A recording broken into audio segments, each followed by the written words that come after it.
दिल्ली की प्रगति मैदान में trade fair चल रहा है और मंगलवार को ट्रेड फेयर में उत्तराखंड दिवस समारोह भी मनाया गया, जिसका उद्घाटन सीएम पुष्कर सिंह धामी ने किया है। सीएम धामी ने कहा कि उत्तराखंड के उत्पादों की क्वालिटी काफी अच्छी है और देश ही नहीं बल्कि विदेशों में भी डिमांड लगातार बढ़ रही है। उन्होंने कहा है कि कई लोकल उत्पाद मल्टीनेशनल से बेहतर है और सीएम धामी ने कहा है कि वोकल फॉर लोकल और लोकल टू ग्लोबल का सपना साकार किया जाएगा।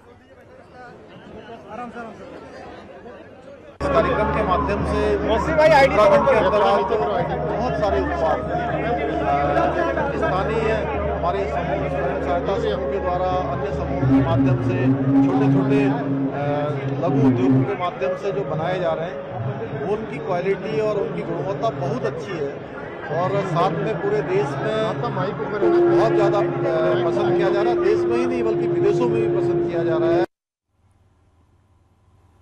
उत्तराखंड में कैबिनेट का जल्द ये अपने गांव में स्टेशनरी बिजनेस शुरू करके हर महीने 2 लाख कमा रहे हैं। आपके गांव में भी ये करना है तो फ्रीडम ऐप को अभी डाउनलोड कीजिए।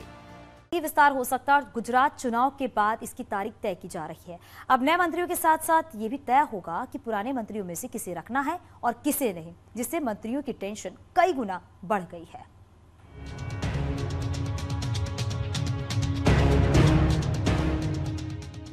उत्तराखंड में धामी सरकार का कैबिनेट विस्तार लंबे समय से अटका है। माना जा रहा है कि हिमाचल और गुजरात चुनाव के बाद कभी भी कैबिनेट एक्सपेंशन किया जा सकता है। कैबिनेट में 3 सीटें खाली हैं। खाली सीटों को भरे जाने की चर्चा तो है ही, मौजूदा मंत्रियों में भी फेरबदल की सुगबुगाहट तेज है। पार्टी सूत्रों के मुताबिक किन मंत्रियों को कंटिन्यू रखना है, ये डिपार्टमेंटल और प्रभारी जिलों में उनकी परफॉर्मेंस से तय होगा और इसके लिए सीक्रेट रूप से थर्ड पार्टी के जरिए मंत्रियों की day to day basis report Delhi में देखी जा रही है।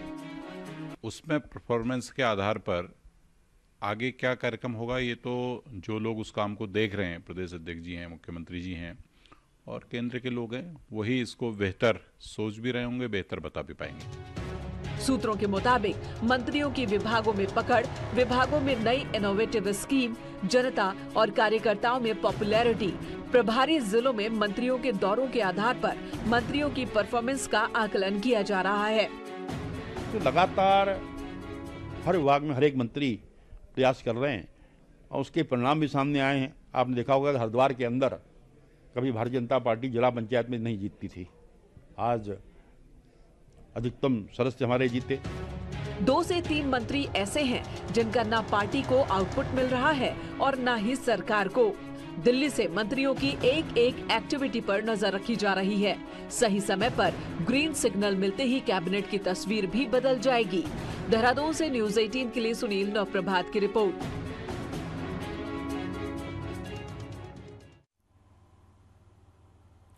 पूर्व सीएम त्रिवेंद्र रावत और पत्रकार उमेश कुमार के एसएलपी के मामले में सुप्रीम कोर्ट में सुनवाई हुई, जिसके बाद त्रिवेंद्र रावत की अर्जी पर सुनवाई अब 4 जनवरी तक के लिए टाल दी गई है। पत्रकार उमेश कुमार की तरफ से पेश हुए वकील कपिल सिब्बल ने कोर्ट में कहा कि वो मामले में त्रिवेंद्र सिंह रावत से मिलकर आपसी बातचीत से मामला सुलझाना चाहते हैं, जिसके बाद त्रिवेंद्र रावत के वकील ने भी इसकी मंजूरी दे दी। वहीं उत्तराखंड सरकार की तरफ से भी साफ किया गया है कि नई अर्जी दी गई है वो इस मामले में पक्षकार बनी रहेगी, यानी कि हाईकोर्ट के फैसले के खिलाफ जो एसएलपी सुप्रीम कोर्ट में दी गई थी उसे वापस नहीं लेगी और इसके लिए सुप्रीम कोर्ट से आग्रह भी किया गया है, जिसके बाद कोर्ट ने कहा है कि सभी मामलों पर एक साथ सुनवाई होगी और इसके लिए 4 जनवरी की तारीख तय की गई है।